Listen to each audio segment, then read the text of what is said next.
அனைவருக்கும் வணக்கம். UGTRB mathematics எக்ஸாமில் ஆப்ரேஷன் ரிசர்ச் டாப்பிக்லேருந்து ஒரு முக்கியமான ப்ராப்ளம் பார்க்க போகிறோம். இது ரொம்ப ரொம்ப முக்கியமானது. இதை நல்லா பார்த்து வச்சுக்கிறது ரொம்ப நல்லது. இதுலேருந்து ஒரு கேள்வி நிச்சயம் எதிர்பார்க்கலாம். Right, the LPP that is இந்த கேனானிக்கல் ஃபார்ம் இஸ் இந்த 4 இது, அதாவது 4 ஃபார்ம் கொடுத்துட்டாங்க. இதில் எது வந்து கேனானிக்கல் ஃபார்ம்? எல்பிபின்னா லீனியர் ப்ரோக்ராமிங் ப்ராப்ளம் இல்லையா? எல்பிபி கொடுத்துருக்காங்க, 4 இருக்குது. இதில் கேனானிக்கல் ஃபார்மில் எது இருக்குது அப்படின்னு. எப்பயுமே கேனானிக்கல் ஃபார்மை அப்ஜெக்டிவ் ஃபங்க்ஷன் வந்து மேக்ஸிமம் இசட்டாக தான் இருக்கும். மேக்ஸிமைசேஷன் ப்ராப்ளமாக தான் அப்ஜெக்டிவ் ஃபங்க்ஷனே இருக்கும்.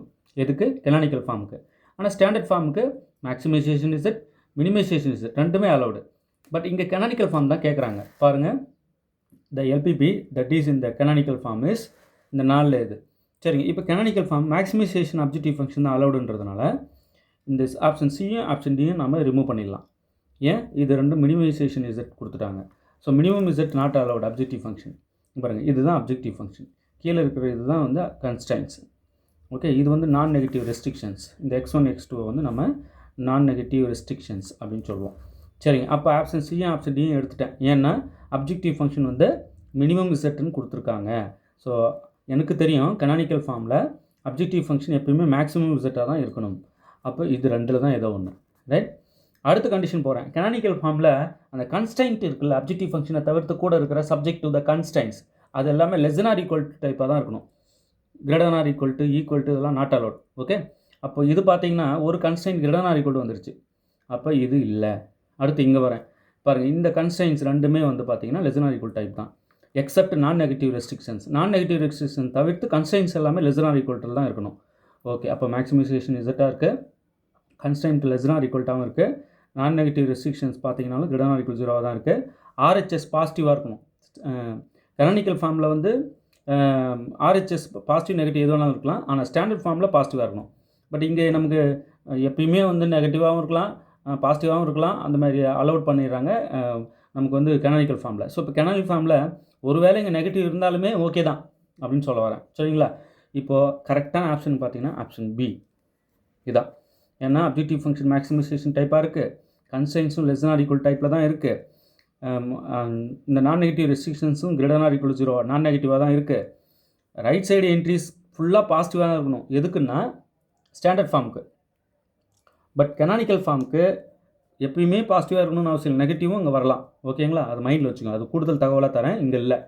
ஓகே, ஸோ இப்போ இந்த 4 ஆப்ஷனில் எது வந்து கரெக்டு? Option D. ஓகே, ரொம்ப ரொம்ப முக்கியமானது, இது அவசியம் பார்த்து வச்சுக்கோங்க. இப்போ அடுத்து ஒரு முக்கியமான ப்ராப்ளம் பார்க்க போகிறோம். Consider the following LPP minimum Z equal 2x1 + x2 subject to the constraints. ஒரு 3 கன்ஸ்டைன்ட் கொடுத்துருக்காங்க. And x1, x2 greater than or equal to 0 non negative restrictions. Okay, வேரியபிள்னால் நான் நெகட்டிவ் சொல்லிட்டாங்க. To form initial simplex table. ஆமாம், initial simplex table நம்ம போட முடியும். The number of artificial variable to be added is. Yes, artificial variable நம்ம equal to இருக்கிற கன்ஸ்டைன்ட்டுக்கு add பண்ணுவோம். அதேமாரி greater than or equal to இருக்கிற கன்ஸ்டைன்ட்டுக்கு ஆட் பண்ணுவோம். லெஸ் தென் ஆர் ஈக்குவல் டுக்கு நம்ம ஸ்லாக் வேரியபிள் தான் ஆட் பண்ணுவோம். இப்போது ஆர்டிஃபிஷியல் வேரியபிள் எத்தனை நம்ம ஆட் பண்ணணும்னு கேட்குறாங்க. இப்போ இதில் பார்த்தீங்கன்னா minimum Z equal to 2x1 + x2. Simplest table போகிறதுக்கு முன்னாடி நம்ம என்ன பண்ணுவோம்னா ஸ்டாண்டர்ட் ஃபார்முக்கு எழுதுவோம் இல்லையா? அந்த ஸ்டாண்டர்ட் ஃபார்ம் எழுதும்போது மினிமம் இசட்டும் அலவுட் தான் ஸ்டாண்டர்ட் ஃபார்மில். இல்லை சார் நான் மேக்ஸிமம் இசட் எழுதிக்கிறேன் அப்படின்னா நீங்கள் ஜஸ்ட் என்ன பண்ணிடுங்க, இந்த அப்ஜெக்டிவ் ஃபங்க்ஷன் மைனஸால் மல்டிப்ளை பண்ணிடுங்க. -2x1 - x2 அவ்வளோதான். இது ரெண்டில் எது வேணாலும் நீங்கள் எழுதிக்கலாம். இப்போ கன்ஸ்டைன்ட் எல்லாத்தையும் ஈக்குவேஷனாக மாற்றணும். ஃபஸ்ட்டு ஈக்குவேஷனாகவே இருக்குன்றதுனால நம்ம என்ன செய்யணும், அதுக்கு சப்ஜெக்ட் டு த கன்ஸ்டைன்ஸ் அதை அப்படியே எழுதிக்கிறேன். 3x1 + x2. இப்போ இதுக்கு வந்து நான் என்ன செய்யணும், இதுக்கு வந்து ஈக்குவல் டு இருக்கிறதுனால எப்பயுமே பாருங்கள், ஈக்குவல் டு இருக்கிற கன்ஸ்டைன்ட்டுக்கு ஆர்டிஃபிஷியல் வேரியபிள் தான் ஆட் பண்ணணும். Less than or equal to இருக்கிற கன்ஸ்டைன்ட்டுக்கு ஸ்லாக் வேரியபிள் தான் யூஸ் பண்ணணும். Greater than or equal to இருக்கிற கன்ஸ்டைன்ட்டுக்கு slack variable, surplus variable plus artificial variable ரெண்டுமே நம்ம யூஸ் பண்ணணும் இந்த கன்ஸ்டைன்ட்டுக்கு மட்டும். ஓகே, இப்போ ஈக்குவல் டு இருக்கிற இந்த கன்ஸ்டைன்ட்டுக்கு என்ன பண்ணணும், ஒரு ஆர்டிஃபிஷியல் வேரியபிள் ஆட் பண்ண போகிறேன், a1. Okay, equal to 3. அவ்வளோதான். இப்போ ரெண்டாவது கன்ஸ்டைன்ட் பாருங்கள், இது சர்ப்ளஸ் வேரியபிள் தான் ஆட் பண்ணணும். அப்போது -4x1 + 4x1 + 3x2. இங்கே வந்து என்ன பண்ண போகிறேன், இது ஈக்குவலாக மாற்றுறதுக்கு இங்கே ஒரு S2ன்றதை மைனஸ் பண்ண போகிறேன். ஸோ மைனஸ், இப்போ நம்ம ஃபஸ்ட்டுக்கு வந்து S யூஸ் பண்ணல, அதனால் இங்கே S1 போடலாம். இப்போ மைனஸ் S1. எப்போல்லாம் இந்த மாதிரி நீங்கள் மைனஸ் S1 அதை சர்ப்ளஸ் வேரியபிள் இன்ட்ரடியூஸ் பண்ணுறீங்களோ அப்போல்லாம் ஆர்டிஃபிஷியல் வேரியபிள் ஒன்று கொடுத்துடணும். அது A2ன்னு சொல்லணும். ஏன்னா ஆல்ரெடி ஒரு ஆர்டிஃபிஷியல் வேரியபிள் யூஸ் பண்ணிட்டோம், ரெண்டாவது யூஸ் பண்ணுறதுனால A2ன்னு போட்டுக்கோங்க. Equal to 6. பாருங்கள் எப்படிலாம் நான் வந்து அந்த ஈக்குவாலிட்டி கொண்டு வரேன் பாருங்கள். இங்கே ஈக்குவல்ட்டு ஆல்ரெடி இருக்குன்றதுனால ஆர்டிஃபிஷியல் வேரியபிள் A1 இன்ட்ரடியூஸ் பண்ணிட்டேன். இங்கே கிரேட்டர் ஆர் ஈக்குவல் டு இருக்குன்றதுனால சர்ப்ளஸ் வேரியபிள் இன்ட்ரடியூஸ் பண்ணிட்டு கூடவே ஒரு ஆர்டிஃபிஷியல் வேரியபிளும் கொடுத்துட்டேன். அது A1, இது A1, இதுக்கு கொடுத்தது A2. இப்போ இங்கே S எதுவும் இன்ட்ரடியூஸ் பண்ணலை, அதனால் இங்கே வந்து S இன்ட்ரடியூஸ் பண்ணும்போது S1 கொடுத்துட்டேன். ஓகே, அப்போ தேர்டு கொடுத்துருக்குற கன்ஸ்டன்ட் அதுக்கு என்ன பண்ணணும், x1 மைனஸ் 2x2. இப்போது இங்கே ஒரு ஸ்லாக் வேரியபிள் நான் இன்ட்ரடியூஸ் பண்ணால் போதும். லெஸ் நாட் ஈக்குவல் டு கன்ஸ்டன்ட்னாலே ஸ்லாக் வேரியபிள் தான் இன்ட்ரடியூஸ் பண்ணணும். அதுக்கு S2 அப்படி போட்டுக்கலாம், ஈக்குவல் டு 3. இவ்வளோ தாங்க. இப்போ இங்கே இருக்கிற x1, x2, S1, S2, A1, A2 இது எல்லாமே greater or equal to 0, non negative restrictions. சரிங்க, இப்போது ஃபஸ்ட்டு ஈக்குவேஷனுக்கு ஒரு ஆர்டிஃபிஷியல் வேரியபிள் கொடுத்தோம் இல்லையா. ரெண்டாவது கன்ஸ்டன்ட், இப்போ ஃபஸ்ட்டு ஈக்குவேஷனுக்கு ஒரு ஆர்டிஃபிஷியல் வேரியபிள், ரெண்டாவது கன்ஸ்டன்ட்டை ஈக்குவேஷனாக மாற்றுறது அதுக்கு ஒரு ஆர்டிஃபிஷியல் வேரியபிள், ரெண்டு ஆர்டிஃபிஷியல் வேரியபிள் கொடுத்துருக்கோம். ஓகே, அப்போ ஈக்குவாலிட்டி ஈக்குவல் டு இருக்கிற கன்ஸ்டன்ட்டுக்கும் கிரேட்டர் ஆர் ஈக்குவல் டு இருக்கிற கன்ஸ்டன்ட்டுக்கும் தான் நம்ம ஆர்டிஃபிஷியல் வேரியபிளை இன்ட்ரடியூஸ் பண்ணுறோம். ஓகே, சரி. இப்போ இங்கே கேள்வி என்னென்னா, இப்போ இது சிம்ப்ளெக்ஸ் டேபிள் ஃபார்ம் பண்ணுறதுக்கு இல்லாத வேரியபிள்லாம் 0 கொடுத்து எழுதிப்போம். எழுதிட்டு ஐட்ரேஷன் ஸ்டார்ட் பண்ணுவோம் இல்லையா. இப்போதைக்கு நம்ம வந்து என்ன ஃபார்ம், இது ஸ்டாண்டர்ட் ஃபார்மில் எழுதியிருக்கோம்.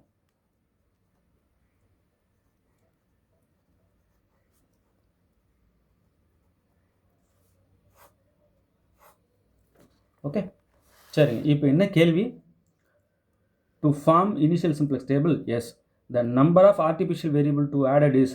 இந்த ப்ராப்ளம்க்கு ரெண்டு ஆர்டிஃபிஷியல் வேரியபிள் நம்ம இன்ட்ரடியூஸ் பண்ண வேண்டி வருது. ஆப்ஷன் பி பாருங்கள், number of artificial variable, right, மறந்துடாதீங்க. ஃபஸ்ட்டு கன்ஸ்டன்ட்டுக்கு ஒரு ஆர்டிஃபிஷியல் வேரியபிளும் ரெண்டாவது கன்ஸ்டன்ட்டுக்கு ஒரு ஆர்டிஃபிஷியல் வேரியபிளும் கொடுக்குறோம். சரி, இதில் வந்து எத்தனை ஸ்லாக்கு சர்ப்ளஸ் வேரியபிள் நம்ம இன்ட்ரடியூஸ் பண்ணியிருக்கோம்னா இது 2. ஸ்லாக்கும் சர்ப்ளஸும் ரெண்டு சேர்ந்து 2 வேரியபிள். ஓகே, சில நேரம் ஸ்லாக் அண்ட் சர்ப்ளஸ் வேரியபிள்ஸ் எத்தனைன்னு கேட்டுருவாங்க. ஸ்லாக் தனியாகவும் கேட்கலாம், சர்ப்ளஸ் தனியாகவும் கேட்கலாம், ஸ்லாக் சர்ப்ளஸ் சேர்ந்தும் கேட்கலாம், இல்லை ஆர்டிஃபிஷியல் மட்டும் தனியாகவும் கேட்கலாம். இந்த ப்ராப்ளம் ஆர்டிஃபிஷியல் மட்டும் தனியாக எத்தனைன்னு கேட்டிருக்காங்க.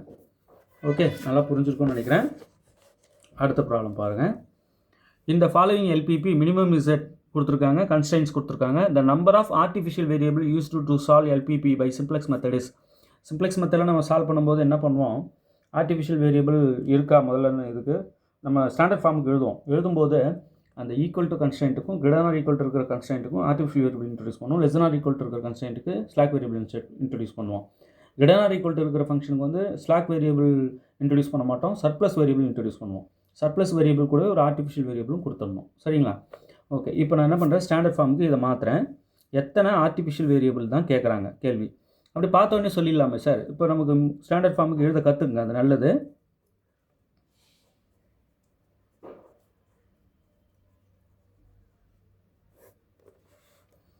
ஸ்டாண்டர்ட் ஃபார்முக்கு மினிமம் இசட் அலோடு தான் இல்லையா. Minimum Z objective function 4x1 + 2x2.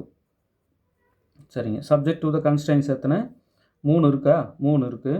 இதுக்கு கிரேட்டர் ஆர் ஈக்குவல் இருக்குது. இதுக்கு ஒரு சர்ப்ளஸ் வேரியபிள் கொடுக்கணும், கூடவே ஆர்டிஃபிஷியல் வேரியபிள். எப்பப்பெல்லாம் சர்ப்ளஸ் வேரியபிள் கொடுக்குறீங்களோ அப்போல்லாம் ஆர்டிஃபிஷியல் வேரியபிள் ஒன்று கரஸ்பாண்டிங்காக கொடுத்துட்டணும். இப்போ இதுக்கு ஒன்று வருது, இதுக்கு ஒன்று வருது. ஓகே, சரி. இப்போ நான் எழுதுகிறேன் பாருங்கள், ஈக்குவேஷன் 3x1 + x2. இதுக்கு வந்து ஒரு சர்ப்ளஸ் வேரியபிள் -s1 கொடுக்கணும், கூடவே ஒரு ஆர்டிஃபிஷியல் வேரியபிள் a1 கொடுத்துடணும், equal to 7. Greater or equal இருக்கிறதுனால சர்ப்ளஸ் வேரியபிள் கொடுத்துட்டேன். சரிங்க, அடுத்தது இதுக்கு வந்து பார்த்தீங்கன்னா லெஸ் ஆர் ஈக்குவல் இருக்கிறதுனால ஸ்லாக் கொடுத்தா போதும். இப்போ -x1 -x2 + s2 + s2. இங்கே வந்து பார்த்தீங்கன்னா ப்ளஸ் பண்ணால் போதும், ஈக்குவல் ஆகிடும் இல்லையா. So +s2 = 21. அவ்வளோதான், ஈக்குவல்ட்டாக மாற்றிட்டா போதும் கன்ஸ்டன்ட்டை. அடுத்து இங்கே வந்து ஒரு சர்ப்ளஸ் வேரியபிள் நம்ம கொடுக்கணும். அப்போ நம்ம என்ன செய்கிறோம், x1 + 2x2. இங்கே கிரேட்டர் ஆர் ஈக்குவல் இருக்கிறதுனால s3ன்னு ஒரு சர்ப்ளஸ் வேரியபிள் -s3 இதை கொடுத்துட்டு இங்கே சர்ப்ளஸ் வேரியபிள்னு இது எப்படி தரும், மைனஸ் பண்ணாலே அது சர்ப்ளஸ் வேரியபிள் தான். சரிங்களா. அது கூடவே ஒரு ஆர்டிஃபிஷியல் வேரியபிள் கொடுத்தாகணும். அது a1 ஆல்ரெடி கொடுத்துட்டுன்றதுனால a2 மட்டும் கொடுத்தா போதும். Equal to 10. அவ்வளோதான். இப்போது x1, x2, s1, s2, s3, a1, a2 இது எல்லாமே greater than or equal to 0.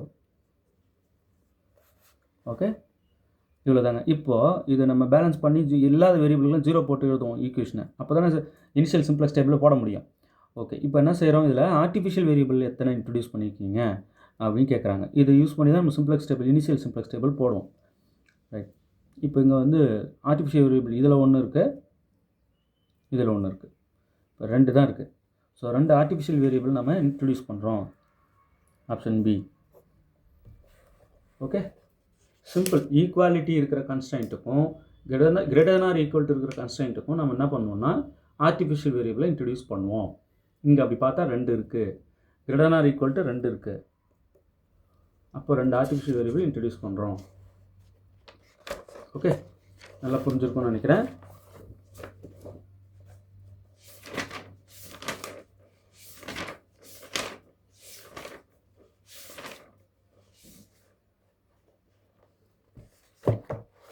இப்போ இந்த ப்ராப்ளம் பாருங்கள், ரொம்ப முக்கியமானது. The total number of slack or surplus variables to be introduced to write the following LPP in standard form is dash.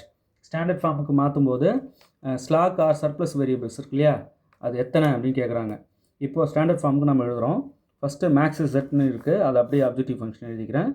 Maths Z, maximum Z equal to 3x1 plus 2x2 plus 5x3 maximum z objective function இது. subject to the constraints, subject to 2x1 minus 3x2 இங்கே less than or equal to இருக்குது. அப்போ slack variable introduce பண்ணால் போதும். அப்போ s1 equal to 3 முடிஞ்சு போச்சு. அடுத்து இங்கே greater than or equal to இருக்குது. அப்போ surplus variableம் artificial variableம் இது கொடுத்தாகணும். அப்போது x1 plus 2x2 plus 3x3 minus s2 plus a1 equal to 5. Okay, அடுத்தது இங்கே less than or equal தான் இருக்குது. இதுக்கு சர்ப்ளஸ் ஸ்லாக் வேரியபிள் மட்டும் கொடுத்தா போதும். less than or equal to இருக்கிற கன்ஸ்ட்ரைண்ட்டுக்கு ஸ்லாக் வேரியபிள் ஒன்று கொடுத்தா போதும். அப்போ 3x1 plus 2x3 plus s3, இது வந்து x3, இப்போ நான் கொடுக்குறது s3, ரைட், ஈக்குவல் டு 2. இவ்வளோ தான்.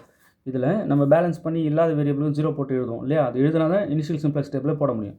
இப்போ இதில் x1, x2, x3 இது எல்லாமே greater than or equal to 0. அடுத்தது s1, s2, s3 இது எல்லாமே greater than or equal to 0. a1 ஒன்று தான் இருக்குது. இப்போ a1 வந்து greater than or equal to 0. அவ்வளோதான். இப்போ இதில் என்ன கேட்குறாங்க, ஸ்லாக் அண்டு சர்ப்ளஸ் இருக்கு இல்லையா, ஸ்லாக் எது கொடுத்துருக்கோம், 2 ஈக்குவேஷனுக்கு ஸ்லாக் கொடுத்துருக்கோம், ஒரு கன்ஸ்ட்ரைண்ட்டுக்கு சர்ப்ளஸ் கொடுத்துருக்கோம். அப்போது இங்கே ஸ்லாக்கு ஆர் சர்ப்ளஸ் வேரியபிள்ஸ் எத்தனை இன்ட்ரடியூஸ் பண்ணணும்னு கேட்டிருக்காங்க. இங்கே வந்து பார்த்திங்கன்னா 1 2 3 இருக்குது, right.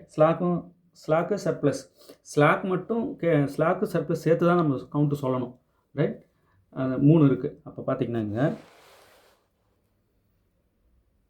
number of slack or surplus variable to be introduced to write the following LPP into standard form is 3. இப்போ ஆர்டிஃபிஷியல் வேரியபிள் எத்தனை இன்ட்ரடியூஸ் பண்ணுறதுக்கு 1 தான். ஆர்டிஃபிஷியல் அவங்க கேட்கல, ரைட். சர்ப்ளஸ் 1 தான் பண்ணுறோம். இவங்க ஆறுன்ற வார்த்தையை விட அண்டு கொடுத்துருந்தா நல்லா இருந்திருக்கும். ஸ்லாக் அண்டு சர்ப்ளஸ் வேரியபிள்ஸ் எத்தனை அப்படின்னா 3, சரிங்களா. ஓகே, நல்லா புரிஞ்சுக்கணும்னு நினைக்கிறேன். தொடர்ந்து நம்ம சேனல் வாட்ச் பண்ணிகிட்டே வாங்க. இந்த மாதிரி ஒரு 6000 கொஸ்டின்ஸ் வந்து 10 யூனிட்டுக்கும் தரோம். அந்த 6000 கொஸ்டின்ஸும் நல்லா ப்ராக்டிஸ் பண்ணிக்கங்க. தெரியாத இடம் எது இருந்தாலும் நீங்கள் கமெண்ட்டில் சொல்லுங்கள், அது வீடியோ போட ட்ரை பண்ணுறோம். ஆல்ரெடி அதுக்கு ரிலேட்டட் வீடியோஸ்லாம் நிறைய கொடுத்துருப்போம். நீங்கள் ஜஸ்ட்டு வீடியோ டெய்லி பார்த்துட்டு அதை 6000 கொஸ்டின்ஸ் ப்ராக்டிஸ் எடுத்துகிட்டு வந்தால் போதும். இந்த 6000 கொஸ்டின்ஸ் வேணுன்றவங்க 7358591547 இந்த நம்பருக்கு கான்டாக்ட் பண்ணுங்கள். ஓகே, தேர்வில் வெற்றி பெற வாழ்த்துக்கள். தேங்க்யூ.